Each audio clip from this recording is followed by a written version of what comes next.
श्री शिवाय नमस्तुभ्यम हर हर महादेव। दोस्तों, पूज्य गुरु जी ने अभी अपनी कल की शिव महापुराण की कथा मैं मंगलवार के दिन किया जाने वाला 11 गेहूं के दाने का एक ऐसा विशेष उपाय बताया है जो उन्होंने आज तक अपनी किसी भी कथा में नहीं बताया है।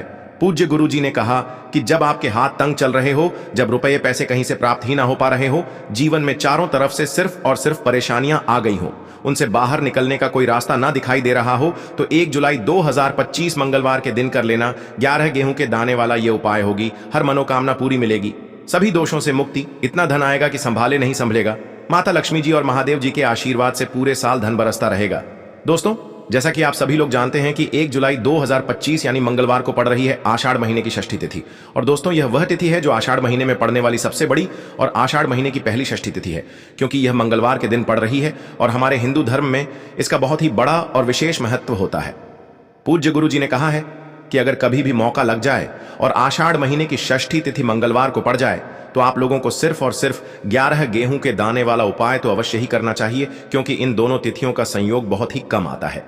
इसी के साथ दोस्तों, गुरुजी ने कहा है कि जब भी आषाढ़ महीने की षष्ठी तिथि पड़े तो आप लोगों को सिर्फ और सिर्फ 11 गेहूं के दाने वाला उपाय तो अवश्य करना चाहिए। यह उपाय इतना खास है कि अगर आपने सही मुहूर्त पर सही क्रिया अनुसार 11 गेहूं के दाने वाला यह उपाय कर लिया, जो प्राचीन काल के समय का महा उपाय है, तो मान के चलिए दोस्तों, महादेव जी के आशीर्वाद से आपके जीवन का कितना ही बड़ा दुख हो, उससे आपको मुक्ति मिल जाएगी।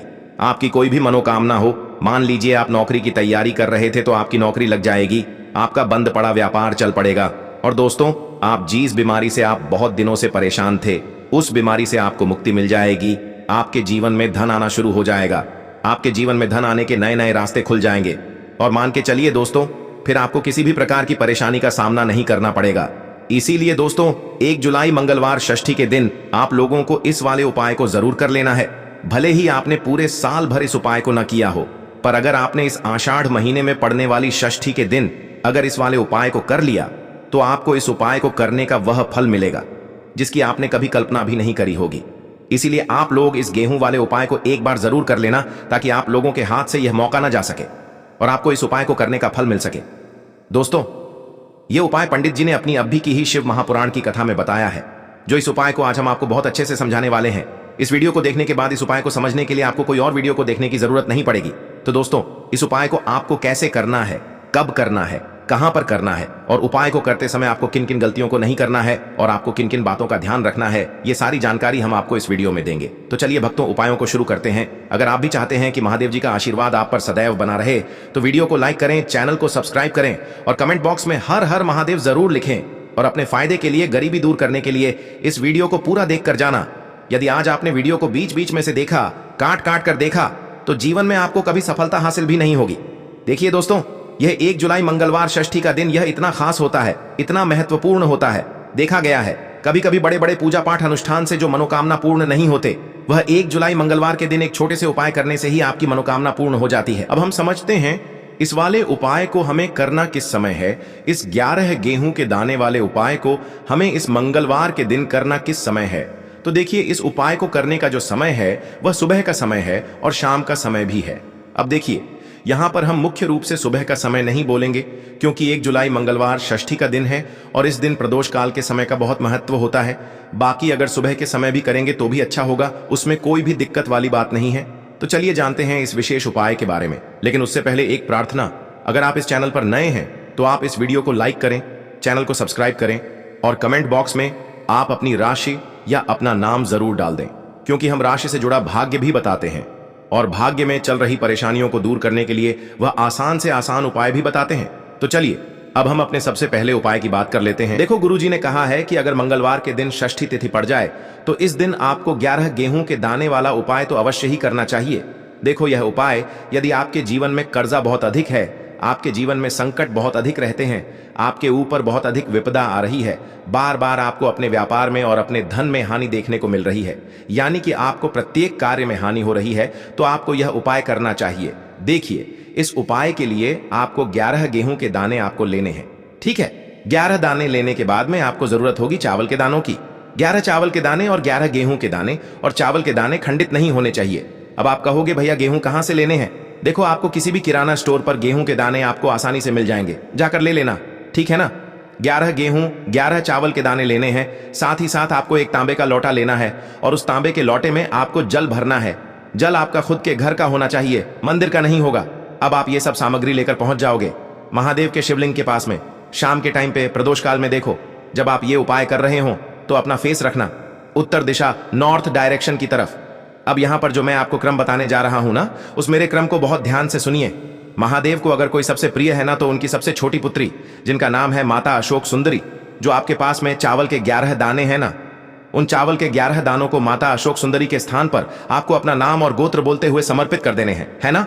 और चावल के दानों को रखने के बाद में जो आपके पास में तांबे का लोटा है ना, उस तांबे के लोटे को कहीं पे भी हम जल नहीं चढ़ाएंगे। सिर्फ और सिर्फ माता पार्वती का जो हस्तकमल आपको दिख रहा है, यहीं पे गोल गोल आपको समर्पित करना है, उसी जल को, और कहीं नहीं। ना तो माता अशोक सुंदरी के स्थान पर, ना तो शिवलिंग के ऊपर, सिर्फ आपको यहां पे गोल गोल जलाधारी पर आपको उस जल को समर्पित करना है। अब आपके पास में बचे हुए हैं 11 गेहूं के दाने, और बचे हैं उन्हीं 11 गेहूं के दाने को आपको अपनी मनोकामना, अपने विशेष कहते हुए महादेव के शिवलिंग के ऊपर अगर आप मंगलवार के दिन प्रदोष काल में समर्पित कर देते हैं, तो आपकी जो भी मनोकामनाएं होंगी, जो भी विश होंगी, महादेव पूरी जरूर करते हैं। अन्न को समर्पण करने से, उस खासकर गेहूं को समर्पण करने से हमारी इच्छाएं पूरी होती हैं। और अगर वह दिन मंगलवार षष्ठी का दिन हो, तब तो इससे सुंदर संयोग कुछ भी नहीं हो सकता।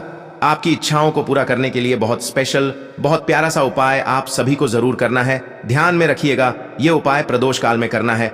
देखो गुरुजी ने कहा है, भगवान शिव के शिवलिंग पर 33 कोटि देवी देवताओं का वास होता है। अगर हम शिवलिंग के सामने कुछ भी उपाय करते हैं तो हमारे सभी देवी देवता हमसे खुश हो जाते हैं। यह उपाय आपको अवश्य करना है। देखो सुबह के टाइम नहीं कर सकते, ठीक है।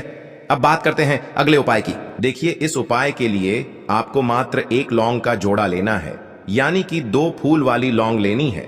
साथ में आपको मात्र थोड़ा सा शहद लेना होगा, और इसी के साथ में आपको तांबे के पात्र के अंदर शुद्ध जल लेना होगा। अब देखिए, इन सभी सामग्रियों को लेकर के आपको भगवान शिव के मंदिर में पहुंच जाना है। देखें, ये उपाय आप सुबह से लेकर शाम तक कर सकते हैं।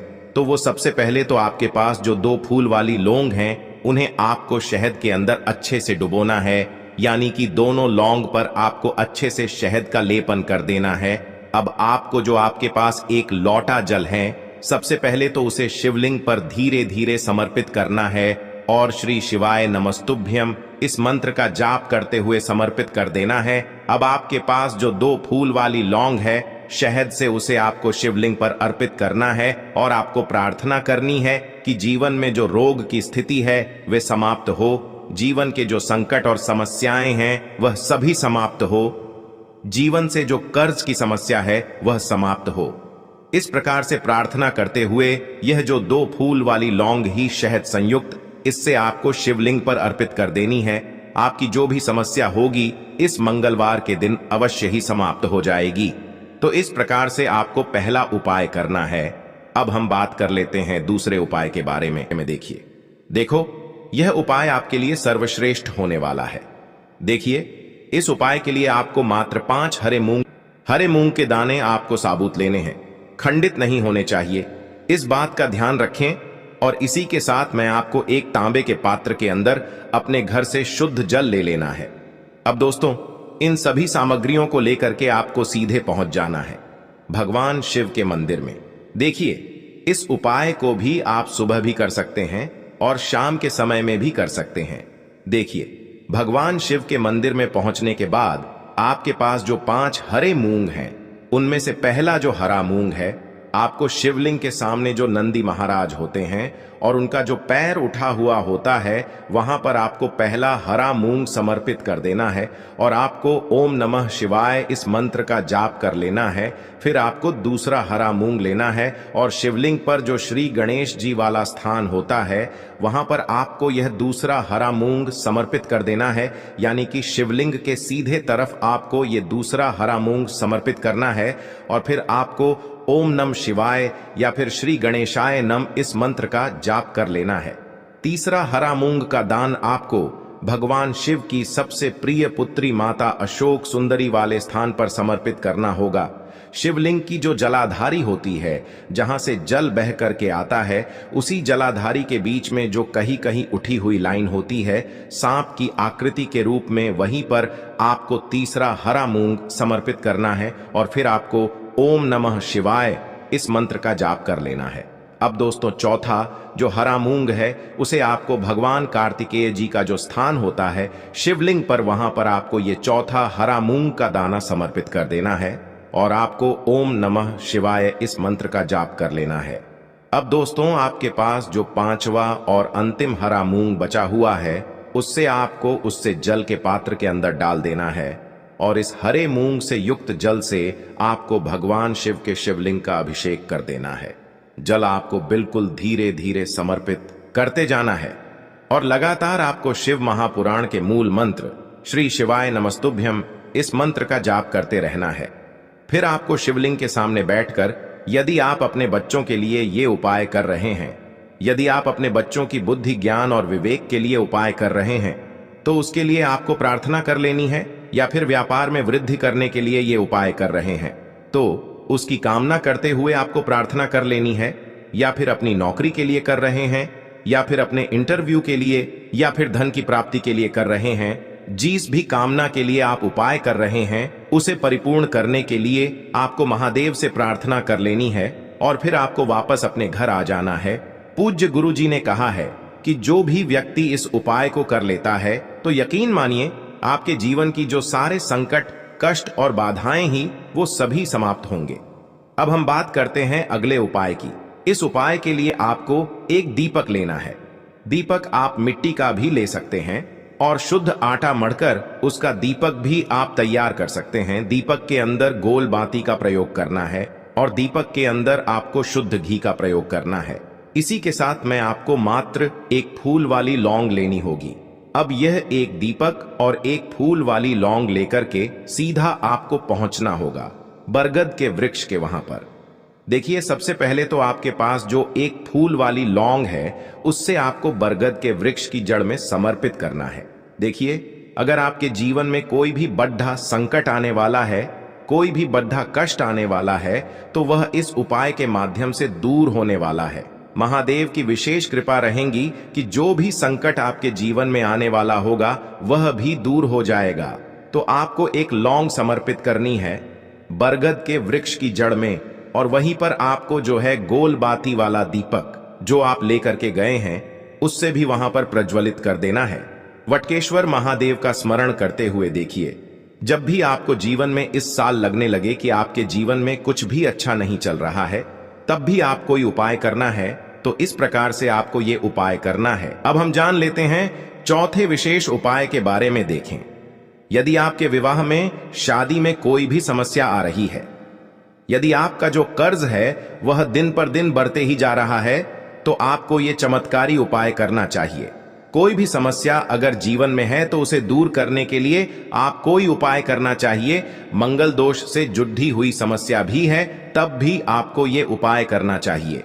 देखिए इस उपाय के लिए आपको एक तांबे के पात्र के अंदर अपने घर से शुद्ध जल लेना है और इसी के साथ में आपको एक चुटकी लाल चंदन लेना होगा।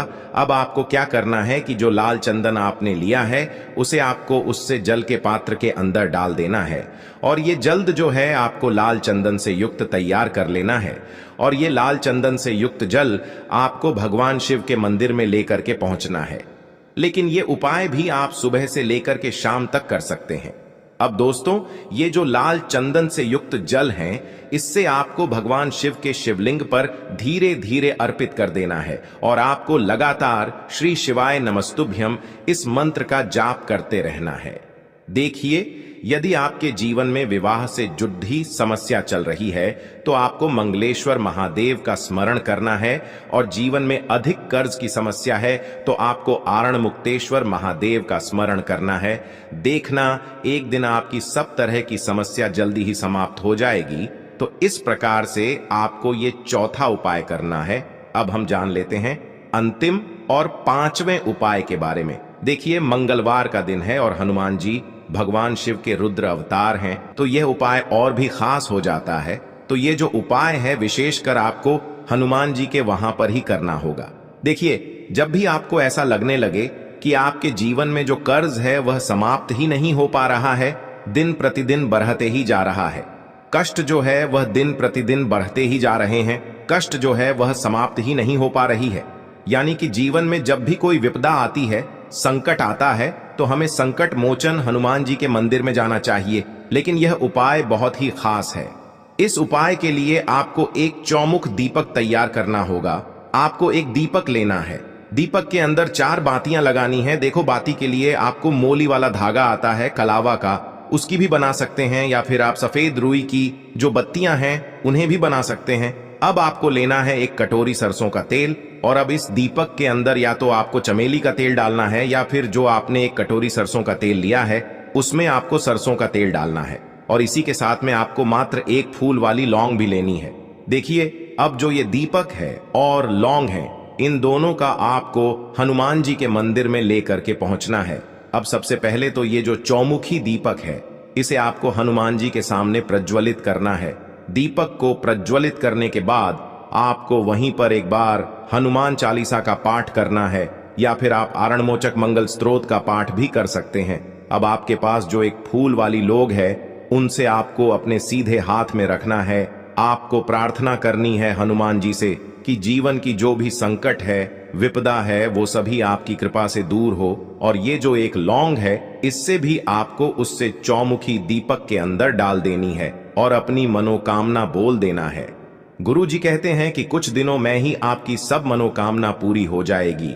तो इस प्रकार से ये सुंदर सा और सरल सा उपाय करना है। बात करेंगे, देखिए, हम सभी के घरों में माता तुलसी का पौधा अवश्य ही होता है। तो देखिए, हमें तुलसी जी के पौधे से सबसे पहले तो 3 पत्ते तोड़ने हैं। देखो, एकादशी वाले दिन आपको तुलसी के पत्ते नहीं तोड़ने हैं। तो देखिए, तुलसी जी के आपको 3 पत्ते तोड़ लेने हैं, और इन तुलसी जी के पत्तों को तोड़ने के बाद आपको एक चुटकी हल्दी भी अपने साथ में लेनी है। हल्दी के अंदर आपको जल मिलाकर के पेस्ट के रूप में तैयार करना है, और इसी के साथ में आपको एक दीपक भी लेना होगा।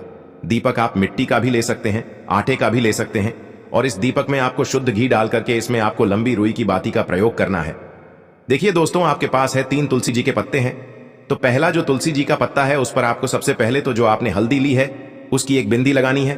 और पहला जो तुलसी जी का पत्ता है, आपके घर में भगवान विष्णु का चाहे कोई सा भी स्वरूप हो, चाहे लड्डू गोपाल जी का स्वरूप हो, या फिर भगवान कृष्ण की आपके मंदिर में प्रतिमा हो, या फिर भगवान श्री राम की प्रतिमाएं, उनके सामने आपको पहला तुलसी जी का पत्ता अर्पित करना है। अब देखिए दोस्तों, आपके पास जो 2 तुलसी जी के पत्ते हैं और आपके पास जो एक दीपक है, इन्हें आपको लेकर के पहुंचना है अपने ही घर में तुलसी जी के पौधे के पास में। देखिए, सबसे पहले तो आपके पास जो 2 तुलसी जी के पत्ते हैं, उन पर भी आपको हल्दी की एक बिंदी लगानी है, और उन दोनों ही तुलसी जी के पत्तों को आपको अपने घर में तुलसी जी के पौधे के वहां पर ही अर्पित कर देने हैं। और इस प्रकार से यह दोनों पत्ते भी तुलसी जी के पौधे के पास में अर्पित करने के बाद अंत में जो आपके पास एक लंबी बाती का दीपक है, इसे आपको तुलसी जी के पौधे के पास में ही प्रज्वलित कर देना है। जो भी व्यक्ति अपने ही घर पर इस प्रकार से तुलसी जी के 3 पत्तों का यह उपाय कर लेता है, तो उसका परिवार हमेशा खुश रहता है। उसके परिवार में कभी भी कोई भी संकट उत्पन्न नहीं होता है, और यदि आपके घर में जो भी गृह क्लेश है वह भी समाप्त होते हैं। तो इस प्रकार से ये सुंदर सा उपाय करना।